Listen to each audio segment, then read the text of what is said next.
Hola, de nuevo, espero que anden bien y el tema del video de hoy es coherencia y cohesión textual.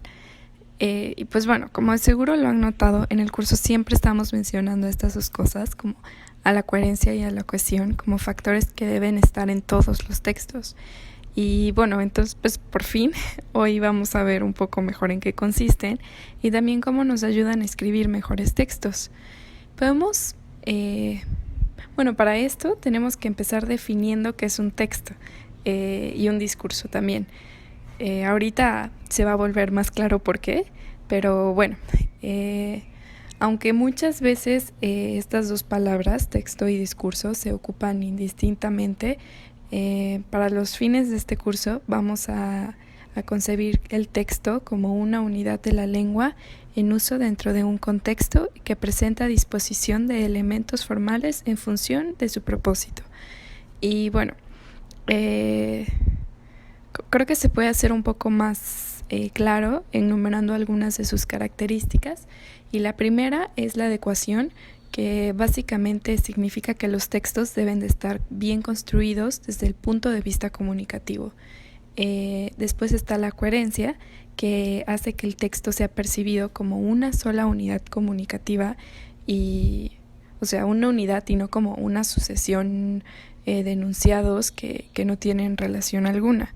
Después está la cohesión, que es básicamente como la manifestación lingüística de la coherencia, y un texto está cohesionado cuando hay mecanismos lingüísticos que dan cuenta de la relación coherente de todas sus partes. Entonces esto lo vamos a ver como mejor un poco más adelante y bueno, igual otras características son la gramática o bueno, la corrección o gramática, la estilística y la presentación. Y bueno, por otra parte, el discurso es diferente del texto porque el discurso es más como una unidad lingüística con un fin específico y dotado de coherencia independientemente del tipo de receptor. Sí, su diferencia primordial con el concepto del texto radica en que el tipo de receptor es quien finalmente le otorga el significado pleno al mensaje. Creo que esto se puede hacer más claro con aquí, con el dibujito como básico de comunicación, que bueno, vamos a verlo, ¿no? Entonces, en el discurso, lo verdadero o lo que importa no es lo que estoy diciendo yo, sino lo que está entendiendo la otra persona, el receptor.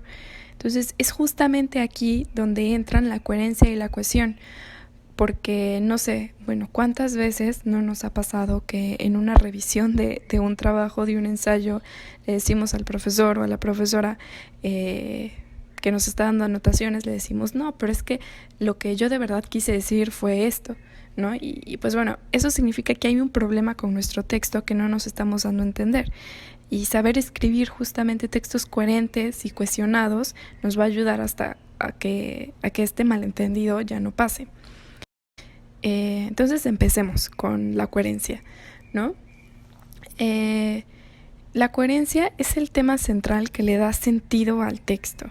Se logra un poco cuando los distintos párrafos y oraciones del texto mantienen relaciones de significado y cuando hay como una adecuada progresión temática, como de ese hilo que hemos hablado en las clases anteriores que debe guiar el texto y también como una cadena que van a formar nuestros párrafos.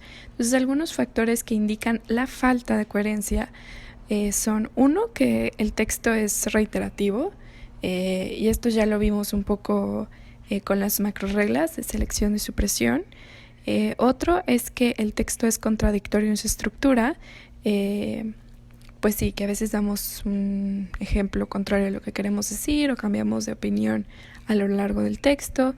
Otra es que el texto contradice a la realidad y bueno, eso se explica muy fácil. Y por último es que el texto no es deductivo o inductivo.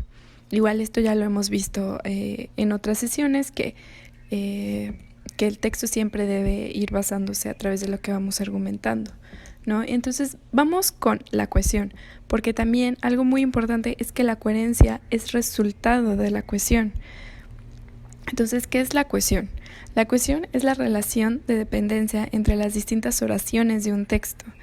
Entonces, algunos tipos de estas relaciones que tenemos aquí pueden ser, uno, la causalidad, que básicamente es cuando se establecen relaciones de causa-efecto.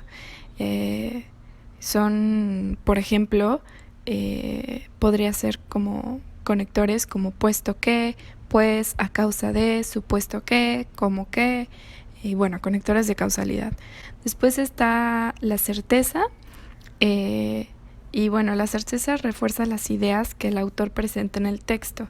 Sus conectores pueden ser evidentemente, seguramente, de hecho, desde luego, claro, además, etc.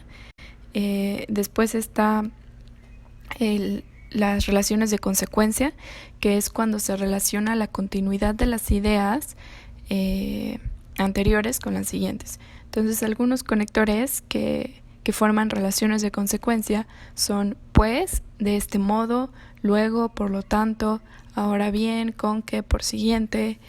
Y por último están las relaciones de condición, que son aquellas que establecen un requisito para que se cumpla lo expresado en la oración principal. Y bueno, entre los conectores que funcionan para esta relación están con tal que, ya que, así que, siempre que. Entonces, pues esto es como igual, el uso de conectores también se relaciona mucho con la lógica, que ya igual lo hemos platicado. Y bueno, igual no vale la pena como ahondar tanto porque ustedes supongo que ya lo conocen.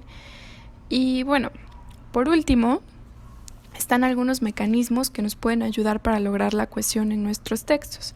Entonces, estos mecanismos que también son muy importantes son, uno, la referencia, que consiste en un procedimiento que nos permite sustituir una palabra por otra que se refiere a ella. Entonces, aquí tenemos como en la tabla unos ejemplos. El de referencia es: Mafalda es una niña. Su comida favorita no es precisamente la sopa. Aquí, ¿cuál es la función de referencia que se está haciendo en este ejemplo? Pues es su, porque se está refiriendo a Mafalda, que es una niña, ¿no? Entonces, este es como el mecanismo de referencia. Después está el de elipsis, que consiste en dejar un vacío en lugar del elemento a sustituir, y puede ser como verbal o nominal, o sea, falta de un verbo o falta de un sustantivo. Entonces, aquí el ejemplo es: Mafalda es una niña, es muy graciosa. Entonces, aquí se está haciendo elipsis porque ya no estamos volviendo a decir Mafalda, ¿no? No estamos diciendo Mafalda es una niña, Mafalda es muy graciosa, sino que ya estamos como eliminando. Después está la sustitución, que consiste en sustituir una palabra por otra palabra diferente, pero que se refieran como al mismo objeto, ¿no? Entonces, aquí el ejemplo es: Mafalda es una niña, la jovencita odia la sopa. Entonces, aquí estamos sustituyendo Mafalda por la jovencita. Entonces, igual como hay que tener cuidado de no utilizar la sustitución en conceptos, que igual eso ya es algo que hemos platicado en clases anteriores. Y después está el de repetición, que consiste en repetir una palabra o incluso una oración o un enunciado, ¿no? Entonces, Mafalda es una niña, Mafalda odia la sopa, igual, básicamente repetir. Y por último está el de conjunción, que expresa la relación que existe entre dos oraciones mediante conectores. Entonces, Mafalda es una niña odiosa, por lo que no le gusta la sopa. Entonces, aquí se está utilizando por lo que como conector. Y pues ya, esto está como muy fácil y eso sería todo de coherencia y cohesión. Entonces, pues justo solo tengan cuidado en qué tipo de conectores están utilizando en qué situaciones, y espero que les haya servido un poco para justo ir reforzando todo lo que hemos estado viendo. Y bueno, muchas gracias y hasta luego.